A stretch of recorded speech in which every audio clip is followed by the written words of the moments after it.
Okay, we're going to go ahead and begin talking about the normal distribution and just get some exercises going in how to operate with a normal distribution. So this will be split into two parts. The first part will talk about just how to look at z-scores and use the z-table and how to get certain probabilities out of the table. Now, depending on the table that you use, the convention of the table may be very different. The ones that are included in most statistics texts in the first course are going to be ones like we see here below, where the entries in the table correspond to the area to the left of the normal curve at some value. So, if we look at this excerpt here, these values in the table here correspond to certain z-scores, and the values inside the table correspond to the areas to the left at that point. What that means is these areas correspond to the probability that a random variable z takes on a value less than or equal to some number. That's what this table reads out, and that's the convention that we're going to follow throughout this course. Certain texts and certain tables will be built differently, and most should come with a little reference guide or a little reference picture like this one here to show how to use it. Now, if you notice, values in the table here for certain values of z, we look these up by going first down the rows to get the digit in the tenths place, and then we go along the columns to look at the digit in the hundredths place. We'll see this in the following examples. So, let's go ahead and look at the first example. Let's see how to find the area to the left of this given z here, which is minus 1.13. And when you're starting out, it's best to draw a picture to see what the area should look like. And so I've provided templates on each of the following pages so that you can guide yourself in drawing these pictures. Now, remember that the center here is where 0 is. Values to the left here are positive, and values to the right are negative. So we want to look at where minus 1.13 is on the curve. So let's mark that off first. I'll do this in a light blue here. And that's about right here. No need to be exact. And I want to figure out what this area shaded in blue is. And the way we do that is we do the lookup in the table. And so we'll first look for the tenths digit. So we'll look for minus 1.1. We'll go along here. And it's actually here towards the bottom.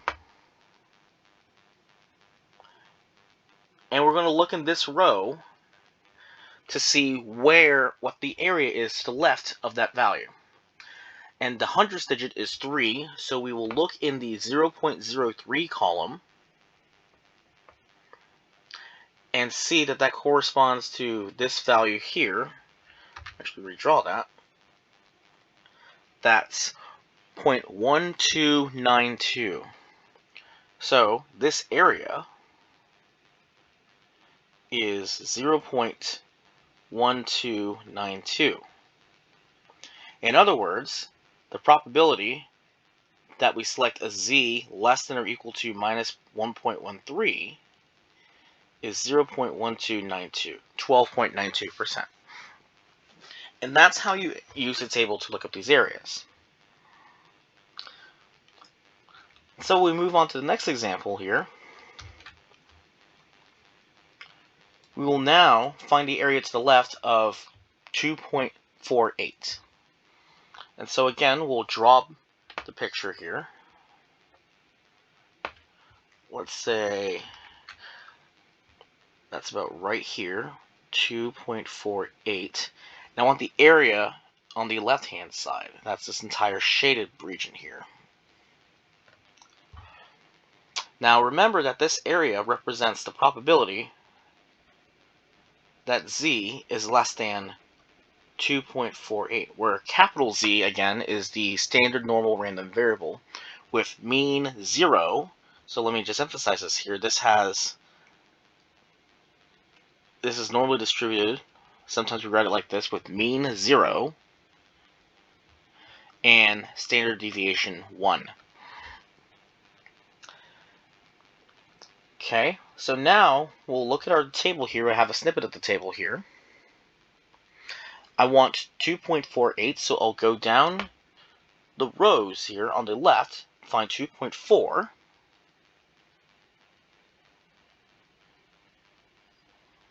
And now I want to look for 2.48, so I look in the 0.808 column, which is this column right here. And I find that the value I'm after, the probability, the area, is 0.9934. So this area here is 0.9934, which makes the probability, again, 0.9934.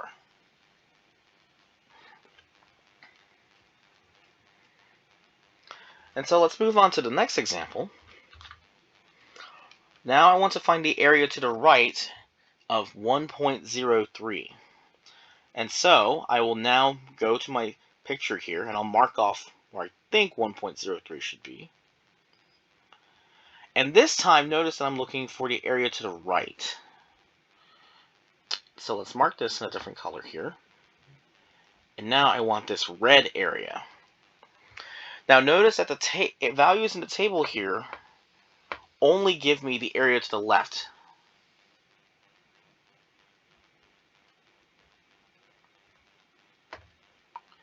So I now need to figure out how I can get the area to the right. Well, remember that the total area,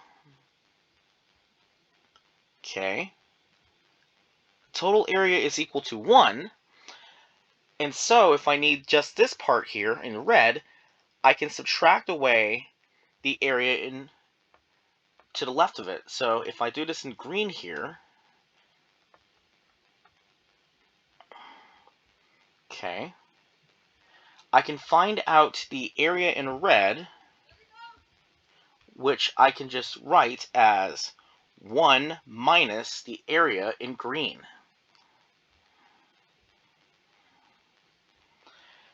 So let's figure out how to find the area in green first. I go to my table and I need 1.03. So just in the last examples, I'll go to 1.0 here. And I need 1.03, so I move to that column.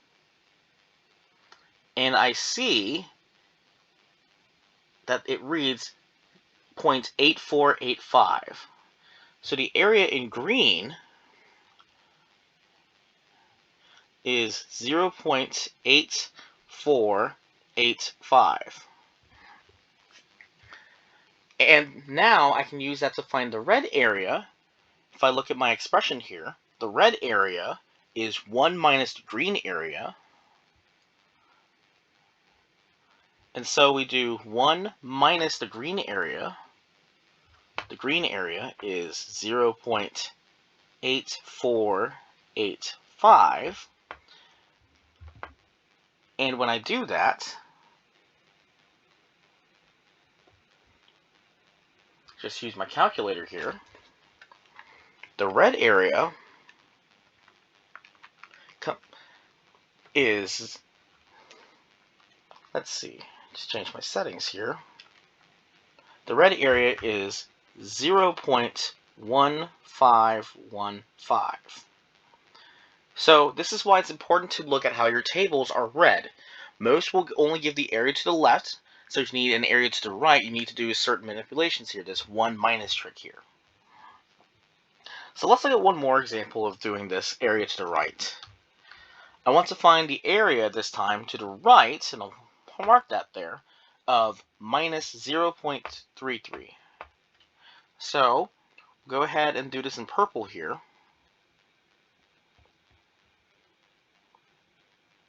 So that's my given z. And I want the area to the right, which is going to be this area here in purple. And just like on the last slide, I will go ahead and mark the complementary area in green. So since I need the area in purple here, purple is going to be 1 minus the green area. So we need to look at the area now to the left of minus 0.33, which we look here in the table. Well, this table doesn't have it here, but you can look at a paper copy or a copy somewhere on the internet or use software. If we look at our tables here, wherever you may have them, for minus 0.33, we will get an area to the left of 0.3707. So this green area is 0.3707. So the purple area is 1 minus the green, and the green area is this one here.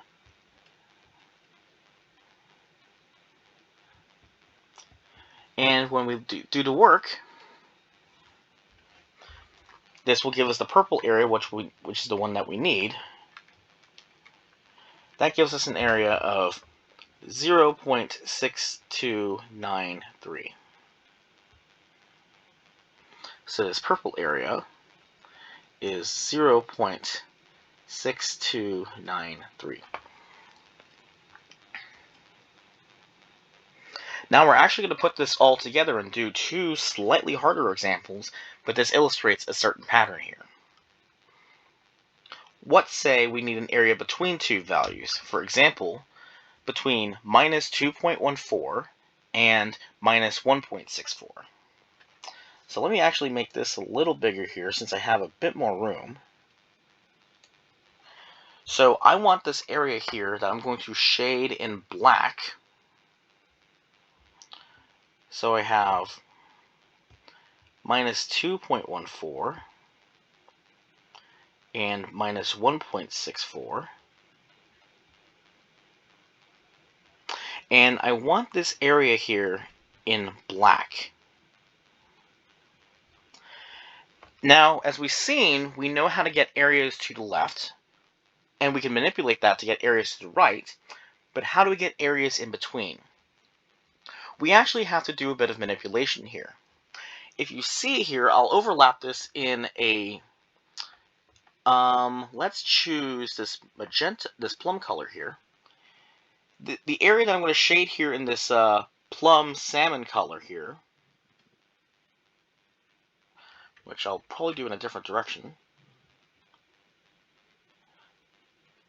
I have just now colored in the area to the left of minus 1.64. Now, you can also see that that black region is overlapping. So I need to actually take away some of this region so that I get the area between. So just so that we're clear, again, this question in particular is asking me, in a statistical sense, or a probabilistic sense, what is the probability that I select a z between minus 2.14 and minus 1.64. And so the way we'll need to do this is we need to break this up into two different problems here. Notice that this plum colored region intersects with the region I want, and then we have some leftover. So I can certainly use that, and that area is bigger than the area further down. So I can do the probability that z is less than or equal to minus 1.64, which takes care of the plum area, the plum and black area, plus this little leftover bit here. But I need to take this part away here, the tail. This is an extra. So we need to take that away. Take away the probability that z is less than or equal to minus 2.14. Now, these values we can look up in our tables, and so let's go back and look at what they are. You can use your own copies. So, for minus 1.64, we have 0.0505, And for minus 2.14, if we check our tables, we have 0.0162. And now when we do the subtraction,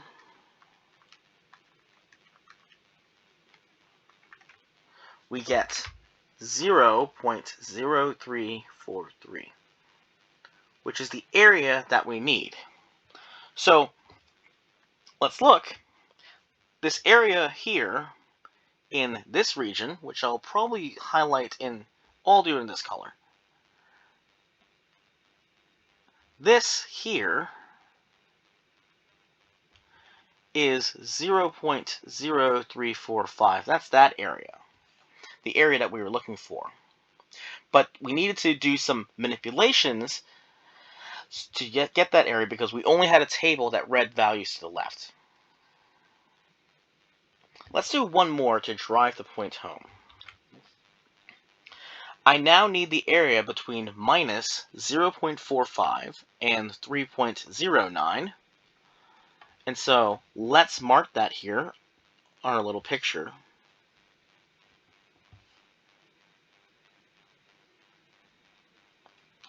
Okay, 3.09.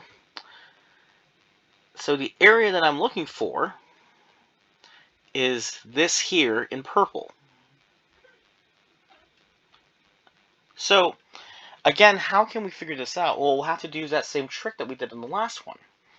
This, in explicit sense, what you'll probably see in your text as an actual question, is asking us to find the probability that a z selected from this distribution lies between minus 0.45 and 3.09. So we need to do the same trick. If you notice what the pattern is, we'll take the largest value and find the area to the left of that guy. So in this case, it's 3.09.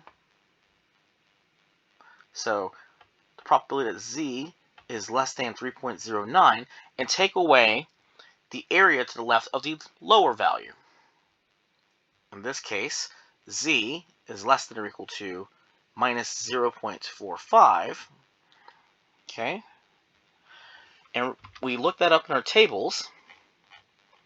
3.09 corresponds to 0.9990, and minus 0.45 corresponds to, again, do our lookup here, 3264.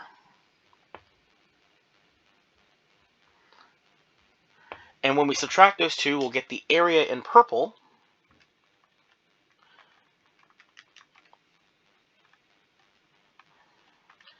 And that area is 6726.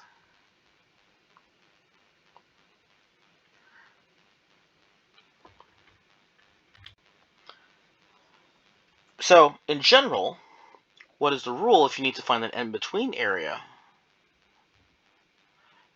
The probability that z lies between A and B is the probability that z is less than or equal to b, so that's the upper value, the bigger one, and you take away the area to the left of the smaller one. And we'll see this crop up many, many times.